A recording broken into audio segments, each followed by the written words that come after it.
Traditionally, since those were documents that were meant to be read, was there any sort of notation on how the reader was supposed to enunciate or, basically use that text to preach it, for a lack of a better word, but to, enunciate that text? Not in ancient times. We're doing good just to have things written down, which there's actually been quite a bit of work done recently on how texts actually probably served as memory cues.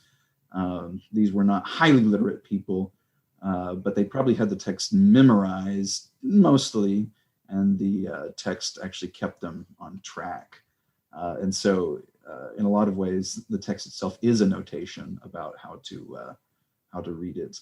There are a few interesting texts. I don't think that any of these appear for the 12, but I'd have to go back and look. There's a few scrolls from the Dead Sea Scrolls that actually do have a system of notations for how you're supposed to emphasize various words and inflect. It's called stachography.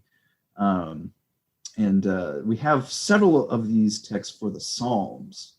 It gives you kind of clues how you're supposed to read, not just what you're supposed to read. One of the interesting things is that you have actually multiple copies of a couple Psalms, and they're intoned differently. So they had different traditions about how to read. Now, Habakkuk, I don't know. I always got stuck with Habakkuk on the HMS